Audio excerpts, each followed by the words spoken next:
My Lord and my God, I firmly believe that you are here, that you see me, that you hear me.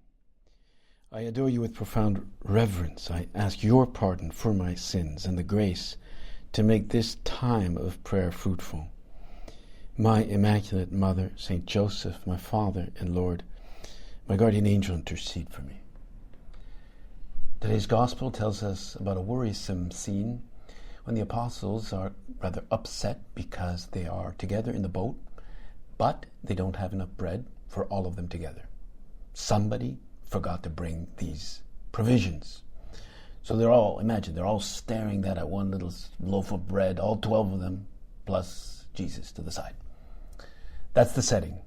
One loaf of bread, 12 hungry men, together in this unsteady boat with the smell of the seawater around them. It seems to make them kind of grumpy, and they're arguing about who is at fault and what to do. So Jesus uses this moment to help them expand their understanding, their perception of the meaning of this moment, to teach them something. And I don't know, it kind of sounds like he's in a tone of exasperation, or maybe a careful warning about the dangers that they're right now not really aware of. This latent threat that they seem to be oblivious to, the pitfalls he's suggesting to them. Maybe there's a tone of patient rebuke in his voice. So try to imagine what tone these lines were said from Jesus. He cautioned them, saying, "Watch out, beware of the leaven of the Pharisees and the leaven of Herod." Okay, leaven of the Pharisees. Okay, leaven of Herod. Well, they listen, but they seem kind of too distracted to this greater danger that he's evoking. This leaven that permeates and expands within bread. It's as you know, it's very small, but it forms these little bubbles within the dough, causing the dough to rise. It's a slow, rather small process of fermentation, and well, it's quite unseen. Somehow these bubbles, this gas, make this sort of thick and dense, cold dough expand, and then when you put it into the oven, it makes a lovely, airy, light texture, which is bread. That seems to be, to me, it seems to be like a good effect of leaven. But now, the Lord is applying this leaven to the challengers around them. That is the religious approach of the Pharisees and the hedonistic approach or attitude of Herod. The leaven of the Pharisees, the leaven of Herod. When I hear the leaven, I often heard it said that Christians should indeed be like leaven in the dough of society, with their life, with their sacrifice, with their words, their doctrine, that actually society can change. That maybe the cultural level can seem to rise when Christians are these hidden leaven in the dough of society. Indeed, the moral level of society can rise. It can even become more generous.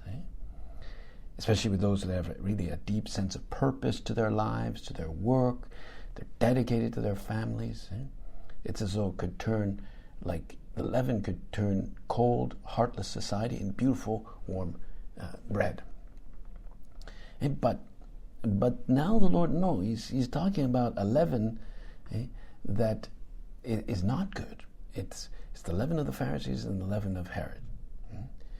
And that would mean that it would be the leaven of religious zealots who have a very narrow vision of the Messiah. They're focused on his demise, the demise of his mission.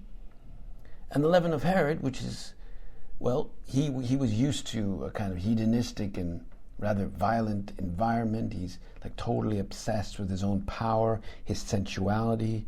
He's seeking to protect his own political status. All that environment must have been pretty ugly. And we can see how this happened in the banquet that he held for his own birthday with all the dignitaries and his friends. that when Salome danced for him, he completely lost it. He was so enthralled by her, that he eventually had John the Baptist beheaded right there in front of all these people. So Jesus now is warning them about this kind of like bad leaven. And indeed, it could enter into their own way of thinking, in their own judgments, in their own criteria. He's warning them. I mean, it may be small, but it can do harm. So what harm can this kind of leaven do? What kind of harm? Well, for the Pharisees, I would say it was the harm that is caused by their hypocrisy, their kind of extreme legalism. They may have looked good externally, and they might have looked quite decent, with their long robes and everything. They looked pretty cool and stuff, but there was like no inner conversion.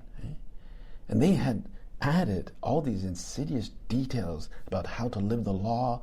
They kind of made people feel rather guilty. They were obsessive and punctilious, about the way the faith has to be lived. And probably, a lot of people would kind of lose confidence in God, indeed lose faith. And, if it applies to us, the leaven of the Pharisees, we might end up going through the motions in our own interior life, the way we attend Mass, even, say the Rosary, but maybe we're not always responding to God's overtures. He's tapping at our heart. Imagine we were like angry with somebody in the family, angry at some colleague at work, and we're turning these things, the thing that was said to us in our head, that we were maybe humiliated, and we're completely forgetting about Jesus. He's making appeals to us to forgive, like ultimately to convert. Or imagine you're going to Mass, you hear the gospel, okay, but you come out of there kind of distracted, kind of like brain dead about what Jesus was really trying to awaken in us. Maybe he's just, inviting you to apologize for that rough response. Or maybe just to be more punctual in family gatherings to show your love. Or call that elderly relative. That's like the danger of the leaven of the Pharisees. Whereas the leaven of Herod, I guess, may be more obvious. Herod was like a puppet of a very corrupt secular influence. He wanted to look good in front of all his invitees. He wanted to show how kind of like cool he was. He wore the latest garments. He had the latest gadgets, so to speak, with him. And, he had almost amazing food every day. But it's as though he ended up completely losing his judgment over very grave ideas, like the life of that innocent man, which was John the Baptist. Now, okay, maybe you and I don't go around having somebody executed, but perhaps we don't always defend the teaching of the church in our work environment. It may be a very secularized environment. It can happen. We don't defend the church. Or I can imagine if we were to hear somebody trashing the Pope for some decision he made or something he said, or even something that he didn't say, but they still trash him. And we don't always step in with courage to defend the Pope or to help them understand or just to show some loyalty. And of course, Herod, well, he is somebody who really shows a deep, misplaced loyalty. So Jesus is really telling us, and he's telling the apostles, be aware. Do not be oblivious to the kind of poisons that can enter in our way of thinking. We should not think that I'm fine, I'm good, there's no problem, there's nothing I really need to work on.